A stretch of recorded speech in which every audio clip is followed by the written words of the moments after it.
안녕하세요. 민성욱 변호사입니다. 불경기로 인해 구직 활동을 하다가 알바 공고를 보고 단순한 심부름 정도로 생각을 했는데 갑자기 경찰 조사를 받게 되고 또 실형까지 선고될 수 있다라는 말에 당황하시는 분들이 많습니다. 오늘은 보이스피싱 수거책 또는 전달책 사건의 특징과 징역형을 피하기 위한 방법은 무엇인지, 그리고 무죄 주장을 할 수 있는 경우는 어떠한 경우인지 등 중요한 특징들에 대해서 살펴보겠습니다.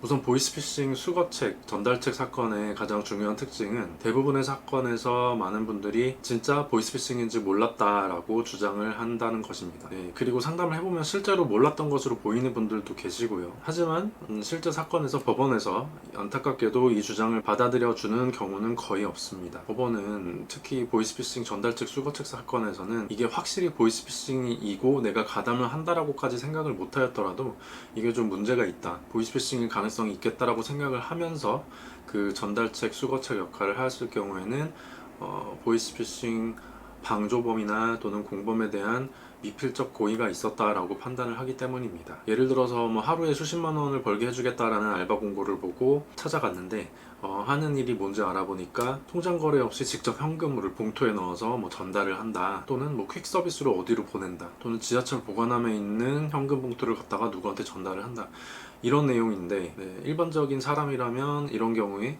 이게 정상적이지 않고 보이스피싱일 가능성이 있다라는 점을 당연히 알았을 것이라고 본다는 겁니다. 의심을 했음에도 불구하고 내가 당장 몇십만 원을 벌기 위해서 전달책 역할을 했다면 처벌을 받는 게 맞겠죠. 더욱이 보이스피싱 범행이 처음 등장한 것도 아니고 이미 상당히 오래되었죠. 그래서 전 국민이 이런 수법에 대해서 잘 알고 경각심을 갖게 된 이 시점에서는 더욱 보이스피싱이라는 사정에 대해서 몰랐다는 주장을 받아주지 않는 거죠. 따라서 내가 보이스피싱 인출책 또는 전달책으로 입건이 되었을 때 저는 몰랐습니다 라고 주장하면서 무죄를 다투는 것은 가능성이 매우 낮을 뿐만 아니라 오히려 반성을 하지 않고 있다, 양형의 불리한 사유로 참작이 되어 실형 선고 가능성을 높이는 안 좋은 전략이 될 가능성이 높다는 것입니다. 그렇다면 보이스피싱 수거책 또는 전달책으로 입건이 되었다면 어떻게 해야 할까요? 우선 이 사건이 아주 예외적으로 무죄가 주장한 사건인지를 파악을 하시고, 그게 아니라면 신속하게 초기 단계부터 피해자와 합의를 위한 노력을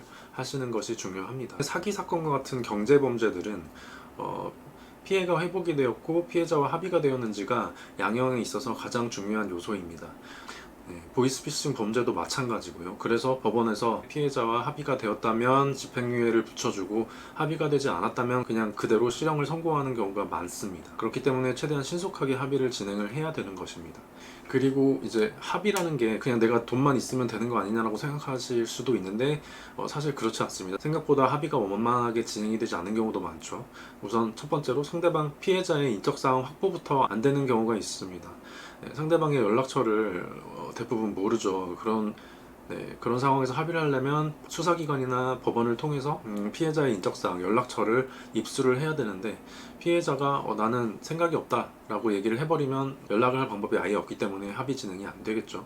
그리고 어떻게 해서 피해자의 연락처를 입수를 했다 해도 피해자 쪽에서 너무 과도한 금액을 불러서 합의가 안 되는 경우도 많죠. 이럴 경우에 변호사가 나서서 얼마나 설득을 잘 하느냐가 관건이 되는 것입니다. 피해 회복을 일부라도 하시는 게 피해자 쪽에도 유리하다라는 그런 점을 잘 설득을 해서 합의를 이끌어내야 되겠죠.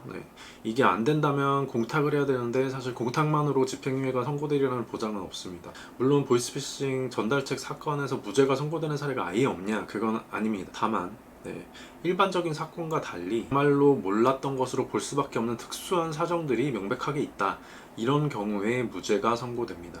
실제 무죄가 선고된 사례들을 보면 피고인이 지적장애가 있어서 상황 판단을 정확하게 할 수 있는 능력이 없었다, 이런 경우, 또는 북한 이탈 주민인데 국내에 들어온 지 얼마 안 되어서 이런 보이스피싱 범행에 대해서 전혀 몰랐다, 이런 사정이 있는 경우, 또는 매우 어린 사회 초년생인데 보이스피싱이라는 의심이 들자마자 바로 경찰에 신고를 한 경우, 이렇게 매우 이례적 수한 상황이 있어야 무죄가 선고가 되고요. 보시면 알겠지만 이게 일반적인 사건들이 아니죠. 또 한 가지 보이스피싱 전달책으로 유죄 판결을 받았을 때에 알아두셔야 될 점인데, 민사사건에서 손해배상 책임도 인정이 됩니다. 일반적으로 약 50% 정도 금액에 대해서 손해배상 책임이 인정이 됩니다. 물론 이제 전달책이 돈이 하나도 없다면 집행이 안 되겠죠. 이렇게 오늘 보이스피싱 전달책, 수거책 사건의 중요한 특징 몇 가지에 대해서 말씀을 드렸습니다. 도움이 되셨기를 바라겠습니다. 감사합니다.